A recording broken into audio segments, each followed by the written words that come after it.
Good morning students and friends. हम chapter number 6 revise करेंगे time of supply ICI के study material से। Time of supply वाले chapter में आप ये पढ़ेंगे कि किस टाइम पर आपको जीएसटी लायबिलिटी आपकी अराइज हो जाती है।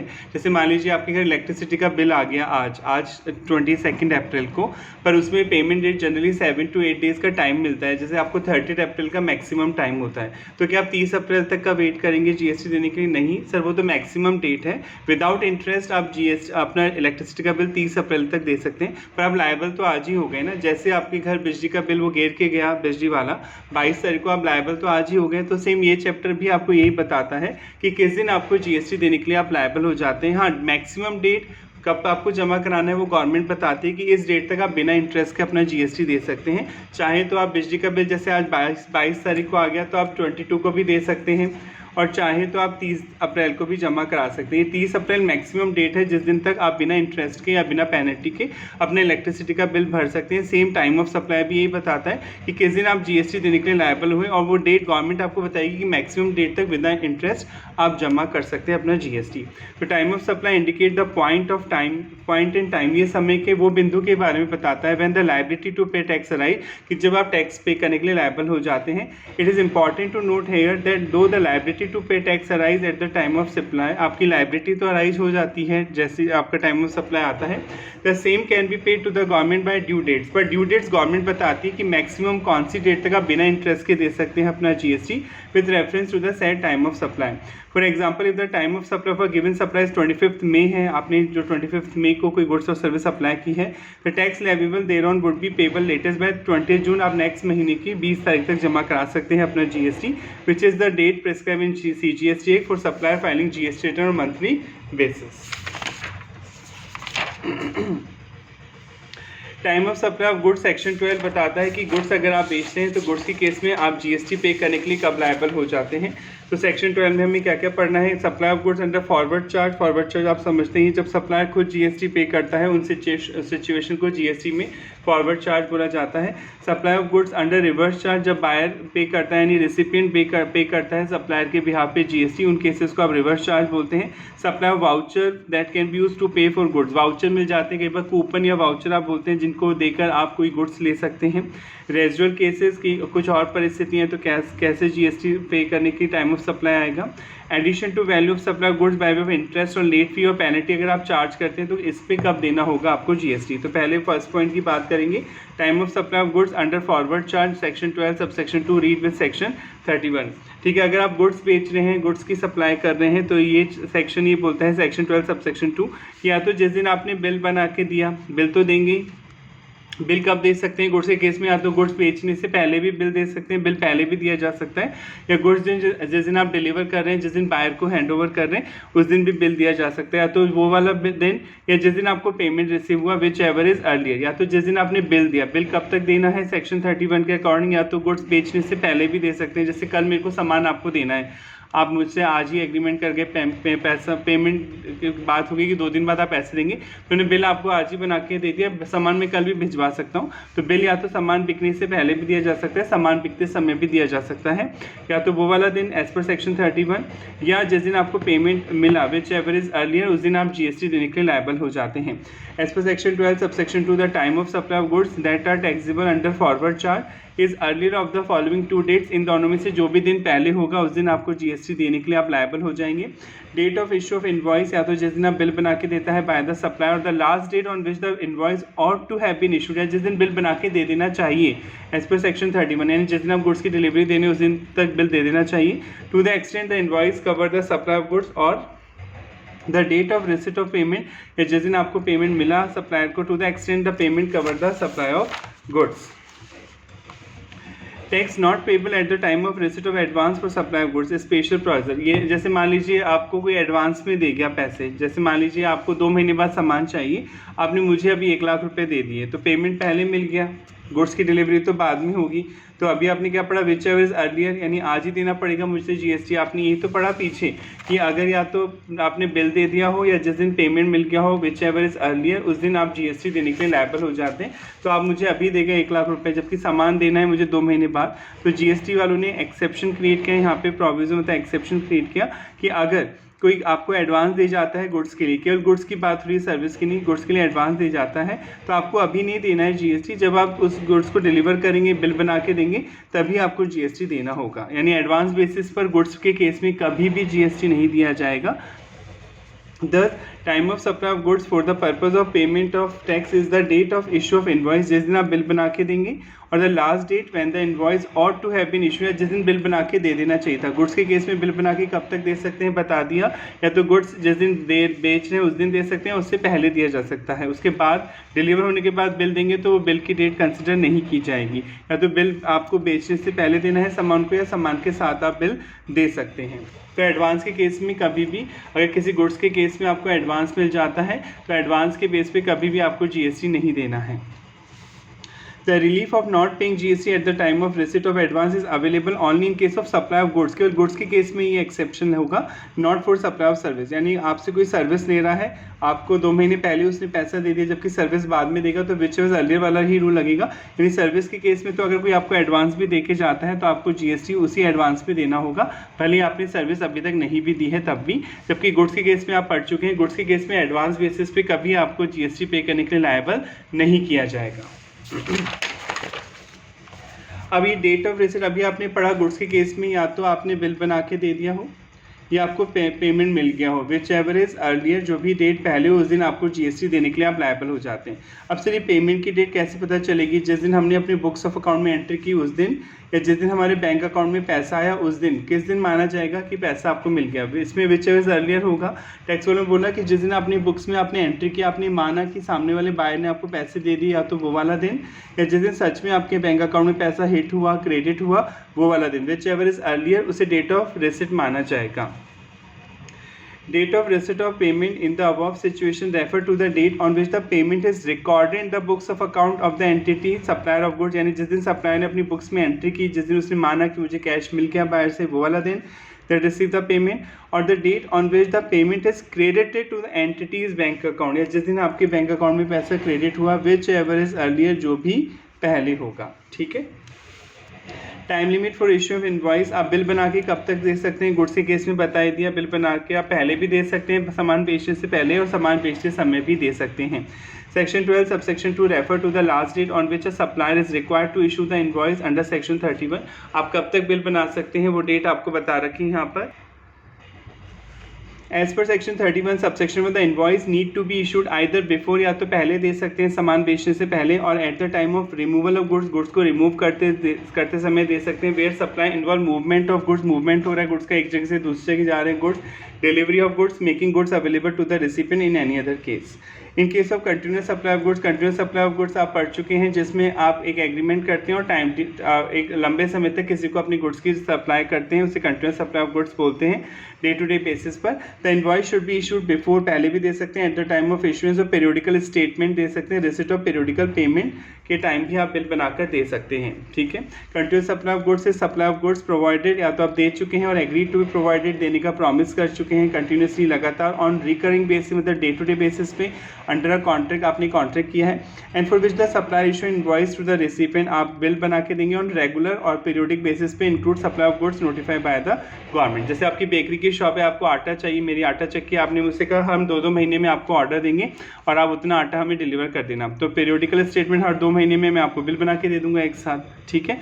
जैसे आप हर दिन आटा मंगाते हैं तो मैं हर दिन बिल नहीं बनाऊंगा, 2 महीने का बिल एक साथ बना के दूंगा। ये तो पीरियोडिकल स्टेटमेंट, यानी जिस दिन आप पीरियोडिकल स्टेटमेंट बना के दे रहे हैं उस दिन आप बिल बना के दे सकते हैं, अगर कंटिन्यूस सप्लाई की गुड्स कर रहे हैं तो। कई बार होता है हम किसी को पसंदगी पर सामान भेजते हैं, यानी मैंने ये पेन आपको भेजा, अगर आपको पसंद आएगा तो आप ये रख लेंगे और मुझे पैसा दे देंगे, और पसंद नहीं आएगा तो रिटर्न कर देंगे। इसे good Saint on approval basis बोलते हैं। तो सर इसमें कब बिल बना के देना है? तो टैक्स वालों ने बोला कि जिस दिन आपने किसी को पसंदगी पर सामान भेजा, good Saint on approval basis पर भेजा है, तो जब सामने वाला जिस दिन एक्सेप्टेंस देगा आप उस दिन बिल बनाएंगे ऑब्वियसली, या वो एक्सेप्टेंस नहीं देगा, वो तो चुप हो गया सामान लेके, तो 6 महीने बीत गए, तो 6 से 6 महीने पूरे हो जाएंगे, माना जाएगा वो उसने हाँ कर लिया, सामान उसने ले लिया, और जैसे 6 महीने पूरे हो जाएंगे उसके अगले दिन आपको बिल बना के देना होगा जीएसटी के लिए, फिर आप लायबल हो जाएंगे। यानी अगर आप किसी को पसंदगी पर good Saint on approval basis पर भेजते हैं तो भेजते समय तो कोई जीएसटी नहीं लगेगा, क्योंकि अभी सेल नहीं है, जब तक वो सामने वाला हाँ नहीं बोलेगा उसे सेल नहीं माना जाएगा। यानी वो जिस दिन हाँ बोल देता है उस दिन टाइम ऑफ सप्लाई माना जाएगा, यानी आप उस दिन जीएसटी देने के लिए लायबल हो जाएंगे। या जैसे 6 महीने खत्म होंगे उसके नेक्स्ट डे जो भी आएगा उस दिन आप जीएसटी देने के लिए लायबल हो जाएंगे। In case of goods sent on और taken on approval for sale और रिटर्न, आप सेल के अप्रूवल बेसिस पे भेज रहे हैं, यानी पसंद आएगा सामने वाले को तो रख लेगा, नहीं आएगा तो लौटा देगा। Invoice should be issued before, invoice पहले भी दे सकते हैं, at the time of supply, जिस दिन सप्लाई हो रहा है सेल हो रहा है उस दिन भी दे सकते हैं, और 6 month from the date of removal which ever is earlier, जो भी पहले हो उस दिन आप जीएसटी पे करने के लिए लायबल हो जाएंगे।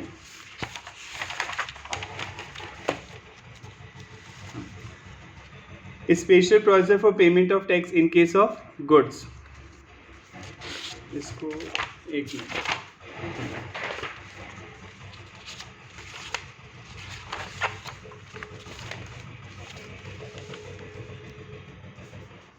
Time of supply of goods under forward charge आप पढ़ चुके हैं सेक्शन 12, इसमें आपने पढ़ लिया अब तक। Date of issue of invoice, या तो जिस दिन आप बिल बना के दे रहे हैं वो वाला दिन, एज पर सेक्शन 31 के अकॉर्डिंग आप बिल कब तक बनाते हैं दे सकते हैं, गुड्स बेचने से पहले भी दे सकते हैं बिल बनाकर, और गुड्स बेचते समय भी दे सकते हैं। और date on which payment is recording the books of account of the supplier, payment is presently irrelevant for the purpose of payment of tax, क्योंकि आपने पढ़ा गुड्स में एडवांस बेसिस पे तो देना ही नहीं पड़ेगा, अगर पेमेंट पहले भी मिल जाता है गुड्स बेचने से पहले तो आपको जीएसटी उस टाइम नहीं देना है। जीएसटी कब देना है, जब आप सच में गुड्स की डिलीवरी देंगे उस time. Date on which payment is credit to the supplier bank account, ठीक है, जिस दिन आपके बैंक अकाउंट में पैसा है विच एवर इज अर्लियर। तो गुड्स के केस में तो आपको ये ध्यान रखना है जिस दिन बिल बना के दिया है तो वो, या जिस दिन आपको पेमेंट आया बैंक में विच एवर इज अर्लियर, उस बेसिस पे आपको जीएसटी पे करना है, टाइम ऑफ सप्लाई माना जाएगा। GST to be paid at the time of supply as specified in section 12 subsection 2, date of issue invoice और last date of invoice section 31, आपने पढ़ लिया सेक्शन 31 के अकॉर्डिंग जिस दिन तक बिल दे दिया जाना चाहिए था उस दिन का डेट ली जाएगी। Effectively in case of goods no GST is payable at the time of advance for supply goods, आप पढ़ चुके हैं एडवांस बेसिस पे नहीं देना है, गुड्स की डिलीवरी आपने नहीं दी है, कोई बंदा आपको एडवांस में पैसे देके चला गया है तो एडवांस बेसिस पे कभी भी जीएसटी नहीं देना होगा, यानी जिस दिन बिल बना के दिया आपने वही डेट इनवॉइस किया, जिस दिन बिल बना के दे देना चाहिए था। बिल बना के कब तक दे देना चाहिए था आप पढ़ चुके हैं, या तो बिल सामान बिकने से पहले भी दे सकते हैं बिल, और सामान बिकते समय भी दे सकते हैं, उसके बाद देंगे तो सेक्शन 31 का वायलेशन माना जाएगा। तो जिस दिन दे देना चाहिए था बिल उसी डेट को कंसिडर किया जाएगा। Excess payment up to ₹1000 taking option advance, ये तो वही चीज़ है एडवांस के केस में, ये तो खैर पढ़ाने की जरूरत नहीं, सर्विस पे अप्लाई होगा। Time of goods under reverse charge, forward charge तो आपने समझ लिया सेक्शन 12 के अकॉर्डिंग सबसेक्शन की, या तो जिस दिन आपने बिल बना के दिया वो वाला दिन, या जिस दिन बिल बना के दे देना चाहिए था एज पर सेक्शन 31 वो वाला दिन, या जिस दिन पेमेंट मिला विच एवर इज अर्लियर। पर आपने एक्सेप्शन पढ़ लिया, अगर पेमेंट पहले ही मिल जाता है, गुड्स आपने अभी तक डिलीवर नहीं किए तो एडवांस बेसिस पे नहीं देना होगा GST. Time of supply goods under reverse charge, reverse charge आप समझते हैं वो सिचुएशन जिसमें रिसिपिएंट यानी बायर देता है सप्लायर और सेलर के बिहाफ पर जीएसटी, उन केसेस को आप रिवर्स चार्ज बोलते हैं। रिवर्स चार्ज में कब देना होगा आपको GST, the time of supply for goods will be the earliest of the following, वे जो भी डेट इन दोनों में से पहले होगी, ठीक है। Date on which goods are receive, या तो जिस दिन आपको गुड्स मिला आपने खरीदा जिस दिन प्राप्त हुआ गुड्स वो वाला दिन, या date on which payment is record, आपने पेमेंट किया, आप बायर पेमेंट करेगा ना गुड्स का, तो जिस दिन आपने पेमेंट रिकॉर्ड किया अपनी बुक्स में कि मैंने सामने वाले को पेमेंट कर दिया, या जिस दिन आपके बैंक अकाउंट से पैसा डेबिट हुआ कटा पैसा वो वाला दिन विच एवर इज अर्लियर। और date immediately following 30th day from the date of issue invoice, या बिल मिलने के से 30 दिन के जस्ट अगला दिन, यानी 31वां दिन 31st day from the date of bill वो वाला दिन, इन तीनों में से जो भी डेट पहले हो वो आपको जीएसटी देने के लिए आप लायबल हो जाएंगे। यानी रिवर्स चार्ज के केस में 3 पॉइंट्स में आपको कंपैरिजन करना होगा, या तो जिस दिन आपको गुड्स रिसीव हुए वो वाला दिन, या जिस दिन आपने पेमेंट किया वो वाला दिन, या जिस दिन आपको बिल मिल रहा था उससे 31वां दिन, इन तीनों में से जो भी पहले हो विच एवर इज अर्लियर हो वो डेट आपको कंसिडर करनी है, उस दिन आप जीएसटी पे करने के लिए लायबल हो जाएंगे on the basis of reverse charge. और पेमेंट कब माना जाएगा, आपने कर दिया सामने वाले को, या तो जिस दिन आपने अपनी बुक्स में एंट्री की कि मैंने सामने वाले को पेमेंट कर दिया वो वाला दिन, और जिस दिन सच में आपके बैंक अकाउंट से पैसा डेबिट हुआ कटा वो वाला दिन, इन दोनों में से जो पहले हो वो पेमेंट की डेट मानी जाएगी। It is not possible to determine the time of supply by using these parameter, अगर इस ये पता नहीं चल पा रहा हो कुछ भी कि भाई गुड्स किस दिन मिला था, वैसे ऐसा नहीं होगा, पर लिख रखा है ये पता नहीं चल पा रहा है गुड्स दिन किस दिन रिसीव हुए, पेमेंट की डेट पता नहीं चल पा रही है, इनवॉइस का 31वां दिन पता नहीं चल पा रहा है, then the time of supply will be the date of entry of goods in the books of account of the recipient of supply. तो जिस दिन आपने अपनी बुक्स में एंट्री तो की होगी ना, परचेज अकाउंट डेबिट, जब हम सामान खरीदते तो एंट्री तो करते हैं, तो जिस दिन आपने अपनी बुक्स में एंट्री की कि भैया मैंने सामने वाले से सामान खरीदा, तो उसी दिन को टाइम ऑफ सप्लाई मान लिया जाएगा। यानी रिवर्स चार्ज के केस में आपको 3 पॉइंट में कंपैरिजन करना होगा, या तो जिस दिन आपने गुड्स रिसीव किया वो वाला दिन, या जिस दिन आपने पेमेंट किया वो वाला दिन, या जिस दिन आपको बिल मिला उससे 31वां दिन, 31st day from the date of invoice, which ever is earlier, जो भी तीनों में से ज़्यादा हो उसे टाइम ऑफ सप्लाई माना जाएगा। अभी आपने पढ़ा था कि अगर आप किसी को एडवांस दे आते हैं और गुड्स बाद में मिलता है तो एडवांस बेसिस पे नहीं लगेगा जीएसटी, जिस दिन गुड्स की डिलीवरी देंगे, बिल बना के देंगे, उसी दिन जीएसटी देना होगा। पर वो ऑप्शन तब मिलता है रिवर्स चार्ज के, फॉरवर्ड चार्ज के केस में। पर अगर रिवर्स चार्ज के तौर पे आप जीएसटी पे करने के लिए लायबल हैं और आपको कोई एडवांस में भी आप पेमेंट कर देते हैं तो जीएसटी आपको देना होगा। The relief of not paying GST at the time of receipt of advance in case of supply of goods is available। ये छूट तभी मिलेगी only when the tax is payable under forward charge। In case of reverse charge, GST is payable at the time of payment। आपको payment के समय देना होगा। If payment is recorded or made before receipt of goods, यानी advance में भी payment कर रहे हैं आप, और अगर आप रिवर्स चार्ज के तौर पे जीएसटी देने के लिए लायबल हैं तो आपको देना होगा जीएसटी एडवांस पेमेंट पे। जबकि अगर आप फॉरवर्ड चार्ज के तौर पे अगर आप जीएसटी दे रहे होते और कोई बंदा आपको एडवांस दी जाता तो उस टाइम नहीं लगता है जीएसटी, जब तक आप गुड्स की डिलीवरी देंगे तभी आपको जीएसटी पे करना होता है।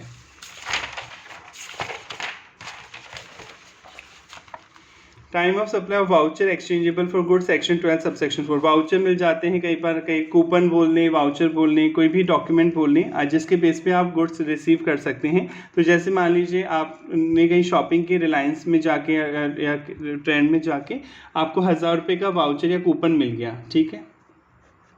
इसकी वैलिडिटी है 2 महीना। इसका मतलब है कि अगर आप नेक्स्ट टाइम शॉपिंग करने आएंगे तो आपको 1000 रुपये तक का जो सामान है फ्री दिया जाएगा। इसका मतलब यही होता है, पर फ्री आपके लिए तो फ्री है, पर कंपनी को तो जीएसटी देना होगा। आप पढ़ चुके हैं फ्री में भी शेड्यूल 1 कि विदाउट कंसिडरेशन भी अगर आप कोई सप्लाई करते हैं गुड्स और सर्विस की तो जीएसटी देना होता है।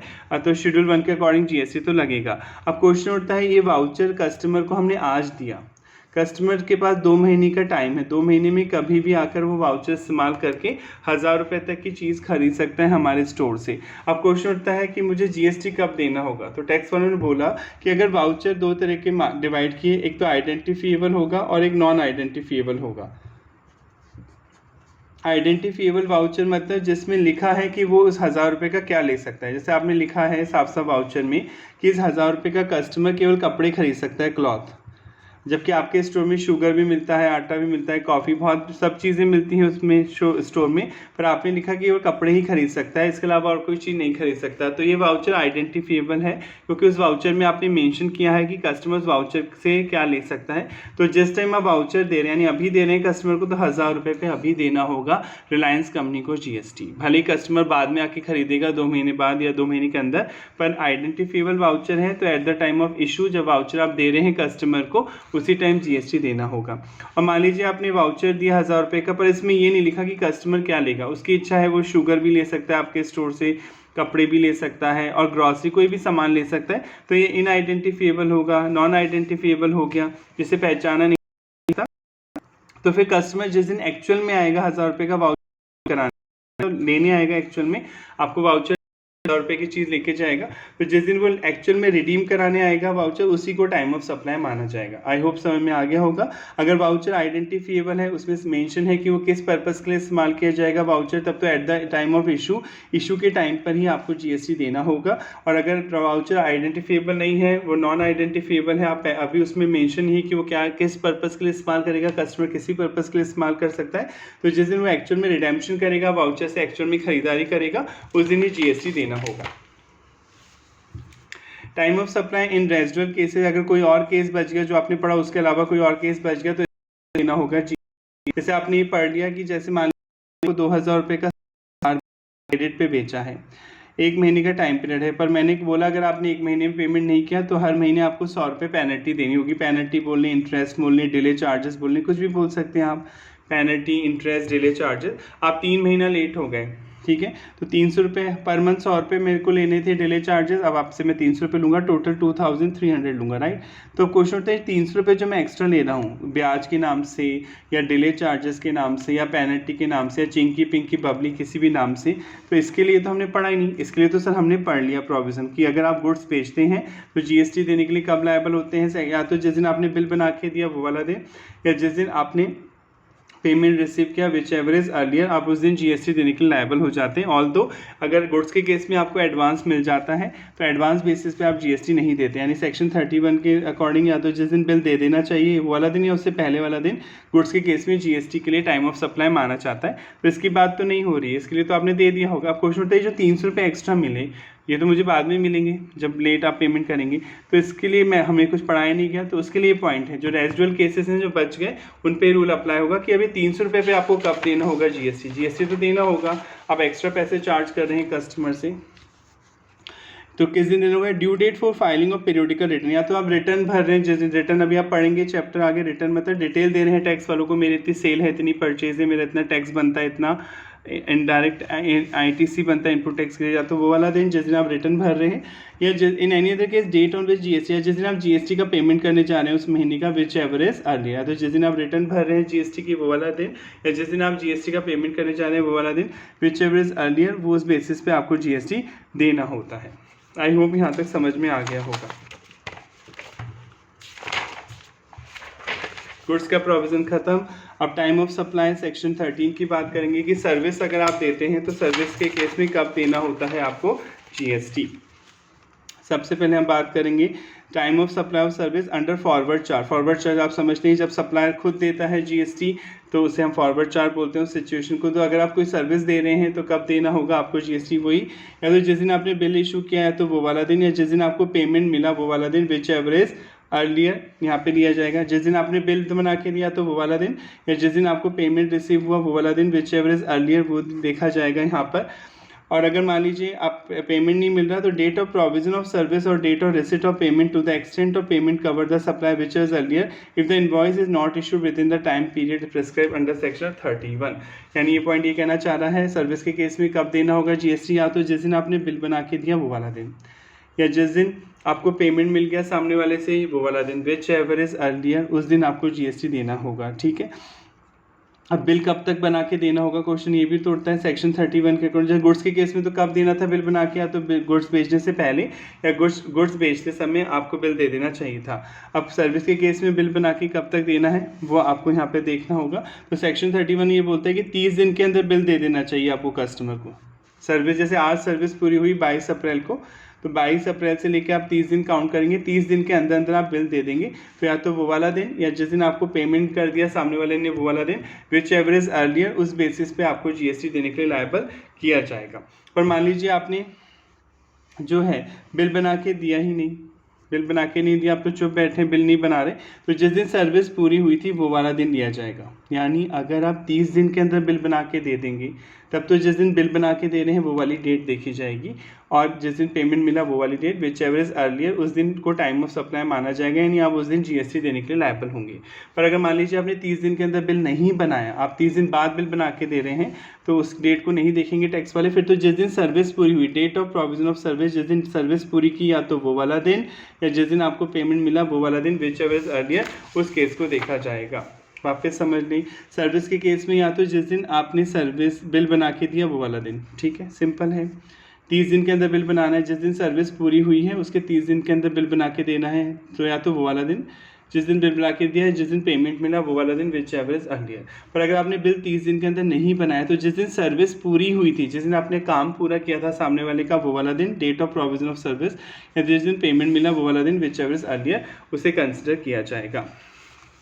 रेट ऑफ पेमेंट का मतलब वही है जो आपने गुड्स के केस में पढ़ा था, जिस दिन आपने अपनी बुक्स में एंट्री की या तो वो वाला दिन कि मुझे सामने वाले से पैसा मिल गया वो वाला दिन, या जिस दिन सच में आपके बैंक अकाउंट में पैसा क्रेडिट हुआ वो वाला दिन विच एवरेज अर्लियर, उस दिन को date of receipt of payment माना जाता है। जैसे आपने 22 तारीख को एंट्री कर ली अपनी बुक्स में, चेक मिला तो cheque in hand account debit करते हैं, अपनी बुक्स में एंट्री कर ली तो माना जाएगा आपको 22 को पेमेंट हो गया।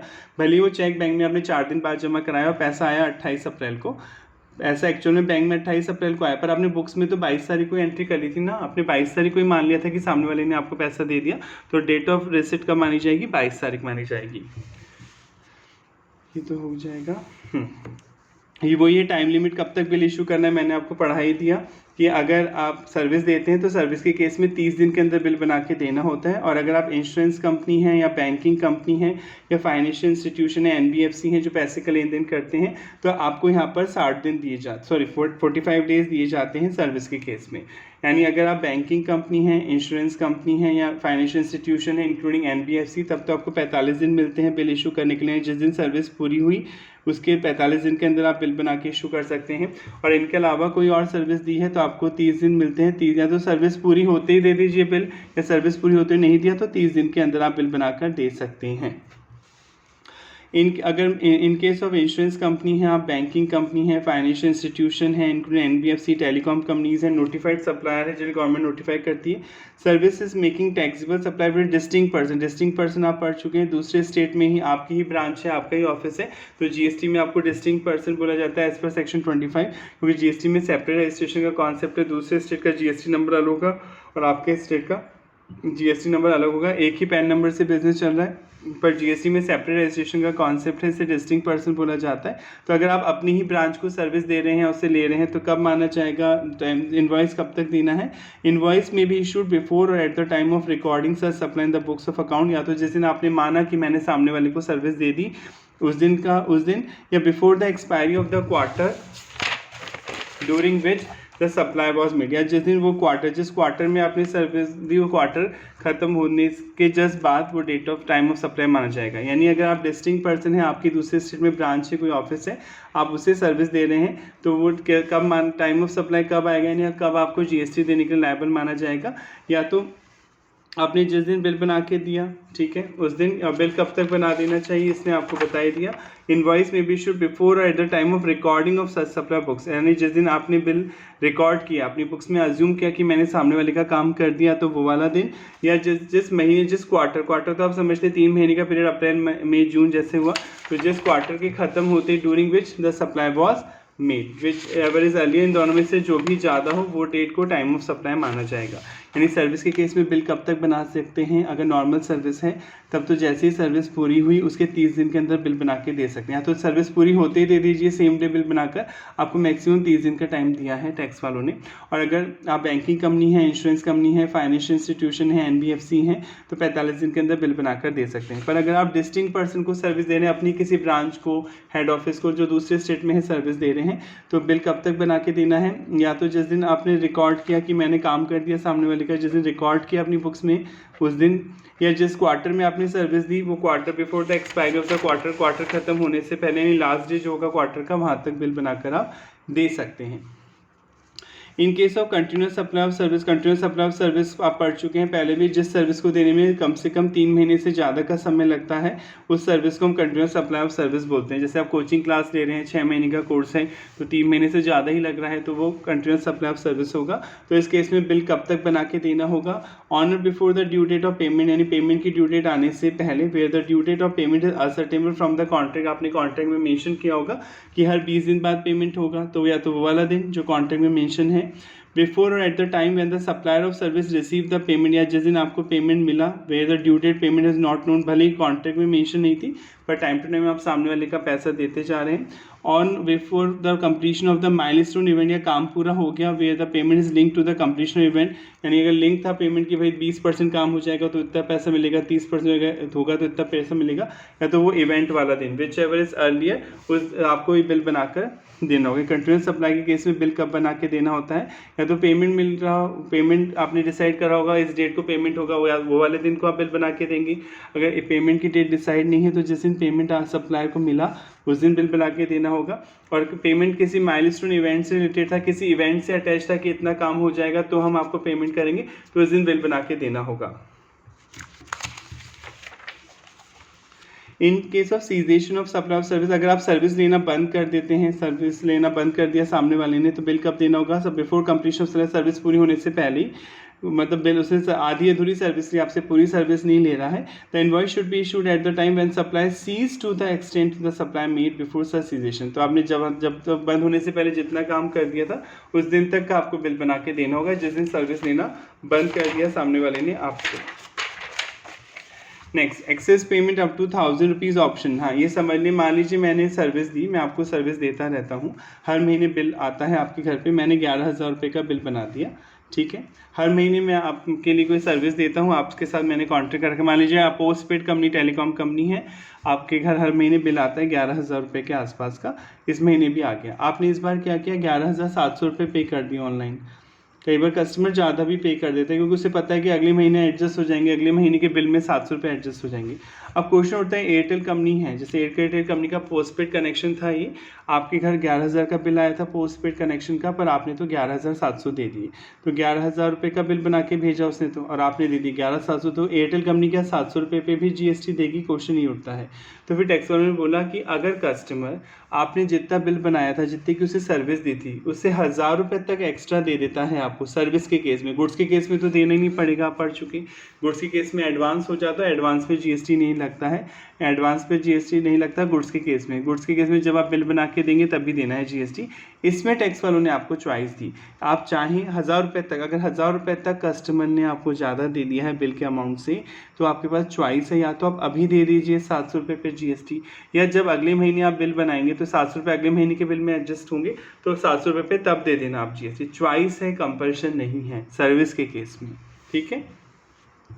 In terms of provision मतलब exception to subsection 2 of section 13 for a payment of up to ₹1,000 receive in excess, आपको 1,000 रुपये तक पैसा एक्स्ट्रा मिला है of invoice value, the supplier can choose, आपके पास ऑप्शन है, देखिए चूज कर सकते हैं, to take the date of invoice issue with respect to such excess amount as the time of supply of service in relation to excess value. आप चाहें तो जब बिल बना के देंगे तब आप इस पर दे देना GST, अभी देने की जरूरत नहीं है, और चाहें तो अभी भी दे सकते हैं, चॉइस है, कंपल्शन नहीं है। अगर 1,000 रुपये तक कस्टमर ने एक्स्ट्रा दिया, अगर 1,000 रुपये से ज़्यादा देता, मान लीजिए बिल बना के दिया 11,000 का, उसने दे दिया 13,000, तो चॉइस नहीं होती, फिर पूरे 13,000 पे अभी GST देना पड़ता है, क्योंकि 1,000 रुपये से ज़्यादा का एडवांस आपको मिला है।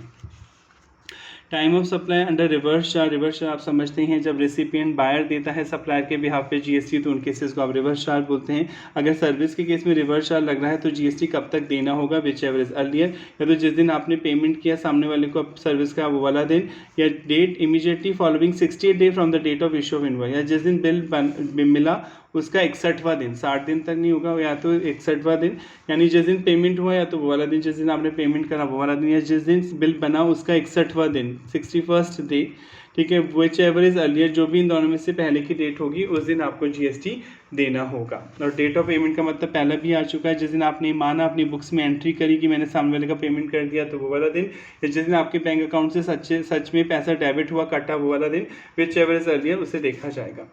Import of service between associate enterprise, associate enterprise मतलब आपकी ही कोई ब्रांच है, हेड ऑफिस है जो इंडिया से बाहर है, ठीक है, तो उसे एसोसिएटेड एंटरप्राइजेस बोलते हैं। आपने अपनी बाहर वाली ब्रांच से सर्विस ली है, तो कोई सर्विस इंपोर्ट करी तो आपने पढ़ चुके हैं आप, इंपोर्ट पे GST लगेगा क्योंकि सर्विस इंडिया में कंज्यूम हो रही है, तो कब माना जाएगा, in the case of service receive from an associated enterprise, आपने अपनी ही ब्रांच से सर्विस ली इंडिया के बाहर से, located outside India, the time of supply will be the date of payment, तो जिस दिन आपने पेमेंट किया उस सर्विस के लिए तो वो वाला दिन, और the date of entry of the service in the books of account of the recipient, आपने जिस दिन माना कि सामने वाली आपने फॉरेन की ब्रांच से सर्विस ली है वो वाला दिन, विच एवर इज अर्लियर, जो भी पहले हो, या तो जिस दिन आपने पेमेंट किया वो वाला दिन, या जिस दिन आपने बुक्स में एंट्री की कि आपने फॉरेन से अपनी एसोसिएट एंटरप्राइजेस से कोई सर्विस इंपोर्ट की है वो वाला दिन, विच एवर इज अर्लियर, उस दिन आपको GST पे करना होगा। रेजिडुअल केसेस मतलब जो बाई चांस बच गए, जैसे इंटरेस्ट वगैरह, एक्स्ट्रा डिले चार्जेस, पेनल्टी, तो वही सेम चीज़ बोल रखी है जो गुड्स के केस में था, जिस दिन डेट और पीरियडिकल रिटर्न, या तो जिस दिन रिटर्न भरेंगे वो वाला दिन, इन एनी केस जिस दिन आप GST पे कर रहे हैं वो वाला दिन, उसके साथ आप GST पे करेंगे। ये चैप्टर खत्म होता है, फटाफट मॉड्यूल से रिवाइज कर लेते हैं क्वेश्चन जो आए हुए हैं आपके एग्जाम में। मैसर्स मंस and Vansh trading company are registered supplies liable to pay GST under forward charge. देखिए फॉरवर्ड चार्ज लग रहा है। Determine the time of supply from the following information furnished by, आपको इन्फॉर्मेशन दे रखी है, ठीक है।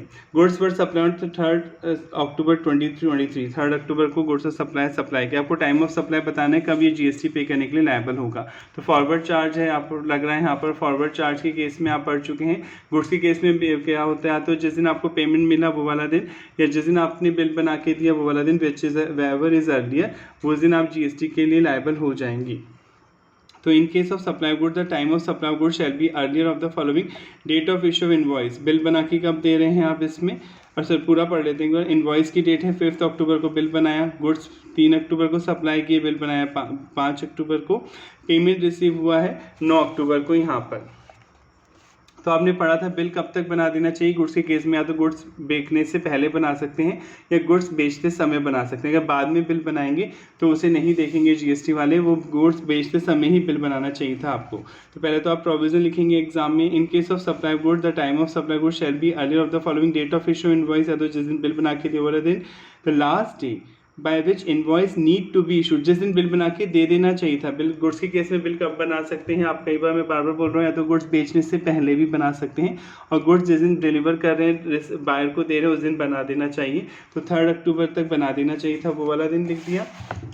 Receipt of payment by supplier, payment कब मिला है आपको, 9 अक्टूबर को मिला है, तो विच एवर इज अर्लियर, तो आपका आंसर होगा 3 अक्टूबर। आई होप समझ में आ गया होगा, 3 अक्टूबर आपका आंसर है। Know and Grow publisher are registered dealer in India paid in advance ₹50,000 to Mr. Gantara, an author, for the copyright covered under Section 13, Subsection 1 of the Copyright Act 1957 of his original literary work on 5th November 2023. It made the balance payment $150 on 12th December 23 or required to determine the time of supply of Gantara raised the invoice। एक बार मानना है bill 6 अक्टूबर को दिया गया, एक बार मानना है 17 अक्टूबर को दिया। आप पढ़ चुके हैं ऑथर के केस में रिवर्स चार्ज लगता है। रिवर्स चार्ज अगर आप ऑथर हैं, किसी कंपनी को अपने म्यूज़िक और ओरिजिनल वर्क बुक्स वगैरह पब्लिश करने के लिए देते हैं, तो पब्लिशिंग कंपनी ही देती है जीएसटी, तो यहाँ पे रिवर्स चार्ज लगेगा। रिवर्स चार्ज के केस में अभी आपने पढ़ा था, या तो जिस दिन आपको पेमेंट मिला, यानी जिस दिन आपने पेमेंट किया तो वो वाला दिन रिवर्स चार्ज, मतलब आप देंगे पेमेंट, बायर देगा जीएसटी सप्लायर के बिहाफ पर, जिस दिन आपने पेमेंट किया वो वाला दिन, या जिस दिन बिल मिला उसका 61वां दिन। अभी आपने पढ़ा था जिस दिन बिल मिला उसका 61वां दिन, विच एवर इज अर्लियर, उस दिन आप जीएसटी पे करने के लिए लायबल हो जाएंगे। तो GST supply of service by an author bye way of transfer of permitting the use of enjoyment copyright covered under Section 13 subsection 1 clause of the Copyright Act relating to original literary work to a publisher company is payable reverse charge लगेगा, no and company देगी। At the time of supply of service GST payment reverse charge earlier of the following date of payment enter in the books account, या तो जिस दिन आपने payment किया वो वाला दिन, क्या आपके अकाउंट से जिस दिन बैंक से पैसा कटा वो वाला दिन, विच इज अर्लियर, और फिर 61वां दिन from the date of issue of invoice. ठीक है, तो बिल बना के कब दिया है, देखिए 6 अक्टूबर को बिल बना के दिया है, राइट। 50,000 रुपये का एडवांस कब दिया है, 5 सितंबर को। देखिए 50,000 तो 5 सितंबर को दिए हैं, 1.5 लाख रुपये 12 दिसंबर को दिए हैं। अब देखें तो 50,000 तो पहले ही दे दिए, बिल बनाने से पहले ही मिल गए। बिल तो 6 अक्टूबर को मिला है, बिल पेमेंट कर रहा है आपने 5 सितंबर को, तो विच एवर अर्लियर, तो 50,000 के लिए तो टाइम ऑफ सप्लाई आपका हो गया 5 सितंबर। 5 सितंबर को ही जीएसटी देना होगा, ठीक है। अब बात करते हैं 1.5 लाख रुपए की कब पे करें, 12 दिसंबर को, और बिल कब मिला है आपको 6 अक्टूबर। तो आपने क्या पढ़ा था, या तो जिस दिन पेमेंट किया 12 दिसंबर, या जिस दिन बिल बना के दिया उसका 61वां दिन। तो अक्टूबर में कितने दिन बचे हैं, 31 का महीना होता है, 25 दिन अक्टूबर के, नवंबर के 30 दिन, नवंबर में 30 दिन हो गए, और दिसंबर में 6, यानी बिल 61वां दिन आएगा 6 दिसंबर। या तो जिस दिन पेमेंट मिल किया वो वाला दिन, या जिस दिन बिल बना के दिया उसका 61वां दिन, विच एवरेज अर्लियर, तो आपका आंसर होगा इस केस में 6 दिसंबर को आप टाइम ऑफ सप्लाई माना जाएगा। आई होप यहाँ तक समझ में आ गया होगा। नेक्स्ट सिचुएशन माना है कि आपने 17 दिसंबर को बिल बना के दिया, तो 50,000 की केस में तो कोई चेंज नहीं आएगा। 50,000 रुपये तो आपने एडवांस में पे करे थे, तो विच एवरेज अर्लियर, तो इसका आंसर तो वही रहेगा। बिल आपने देखिए 17 दिसंबर को बनाया है, ठीक है, पर बिल बनाने से पहले पेमेंट कर दिया ना, 12 दिसंबर को पेमेंट कर दिया, तो यहाँ पे विच एवर अर्लियर, फिर 61 दिन चेक ही नहीं करने हैं, क्योंकि 61 दिन तो बहुत बाद में आएंगे, तो इसके लिए 12 दिसंबर हो जाएगा आपका आंसर, क्योंकि पेमेंट पहले ही कर चुके हैं बिल बनाने से पहले। Clear. Next, an order is place to TNC company Solapur on 18 अगस्त को ऑर्डर प्लेस किया 2024 for supply of fabric to make garment. Company deliver the fabric on 4 सितंबर को फैब्रिक डिलीवर हुआ and after completion the order issued the invoice 15 सितंबर को आपने bill बनाकर दिया। गलत, आपने पढ़ा था गुड्स के केस में बिल कब बना सकते हैं, आप तो बेचने से पहले बना सकते हैं, बेचते समय बना सकते हैं, बाद में बिल बना के देंगे तो वो डेट कंसिडर नहीं की जाएगी। जिस दिन बिल बना के दे देना चाहिए था वो डेट ही कंसिडर करेंगे टैक्स वाले। The payment against the same was receive on 30 सितंबर, 30 सितंबर को आपको पेमेंट मिल जाता है। Determine the time of supply for the purpose for the payment, आपको टाइम ऑफ सप्लाई निकालना है।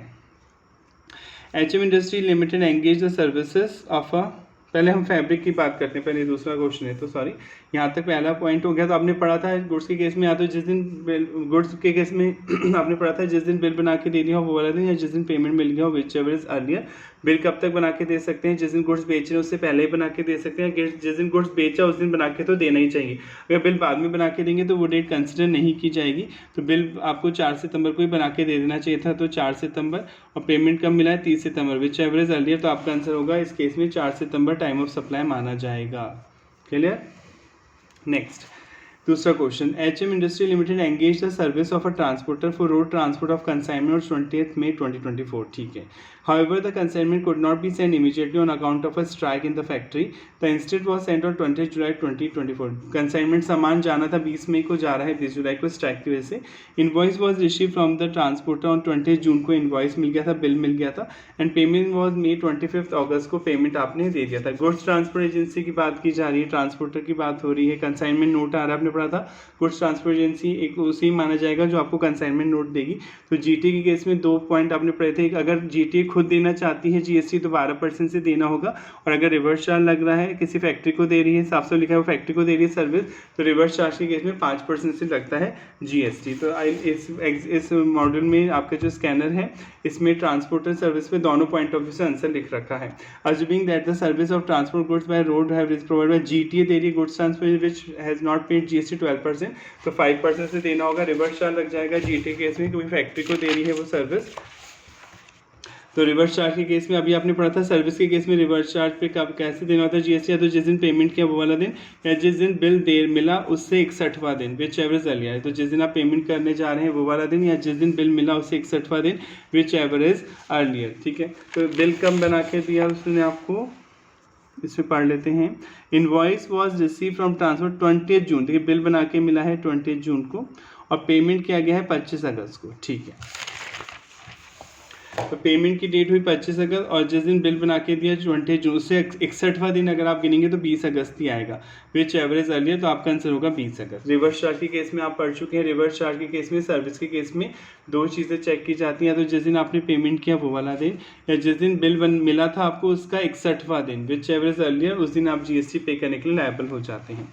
Assuming that service of transportation of goods road have been provided GTA which has paid GST, मान लीजिए जब reverse charge नहीं लग रहा, GT खुद देना चाह रहा है जीएसटी, तो आपने पढ़ा था 12% से दे सकता है अंडर फॉरवर्ड चार्ज के तौर पे। तो आपने फॉरवर्ड चार्ज के केस में तो अभी पढ़ा था कि अगर फॉरवर्ड चार्ज के तौर पर आप किसी सर्विस पे जीएसटी दे रहे हैं, तो जिस दिन आपने बिल बना के दिया वो वाला दिन, या जिस दिन आपको पेमेंट रिसीव हुआ वो वाला दिन, विच एवरेज अर्लियर, उस दिन आपको जीएसटी देना होगा। और बिल बना के कब तक दे देना चाहिए आपने पढ़ा था, अगर बैंकिंग कंपनी है, आप इंश्योरेंस कंपनी है, फाइनेंशियल कंपनी है, एनबीएफसी है, तो 45 दिन के अंदर दे देना चाहिए। सर्विस जिस दिन पूरी हुई उसके 45 दिन के अंदर बिल बना के दे देना चाहिए, या तो पूरी होते ही दे दे बिल, या 45 दिन का टाइम पीरियड मिलता है। और कोई सर्विस है तो 30 दिन के अंदर बिल बना के देना होगा। तो ये तो ट्रांसपोर्ट सर्विस है तो आपको 30 दिन के अंदर बिल बना के देना होगा। सर्विस कब दी है उसने आपको, 20 जुलाई 2024, इनवॉइस इशू हुआ है 20 जून 2024 को। ठीक है। तो देखिए, the time of supply service in case where the invoice issue within 30 days के अंदर आपको इनवॉइस मिल जाता है। The service earliest date of invoice और date of payment which ever is earlier, तो 20 जून यहाँ पे आपका आंसर होगा, क्योंकि देखिए आपने बिल कब बना के दिया, invoice was receive from transport 20 जून को बिल बना के दिया, राइट, और पेमेंट कब किया 25 अगस्त को। तो विच एवर इज अर्लियर, आपको विच एवर अर्लियर का रूल यहाँ पे अप्लाई हो जाएगा, और उस बेसिस पे आपको जीएसटी देना होगा। आई होप यहाँ तक समझ में आ गया होगा। कोई प्रॉब्लम है तो नेक्स्ट चैप्टर में आप पूछ सकते हैं, नेक्स्ट आप कमेंट करके बता सकते हैं। Thank you so much.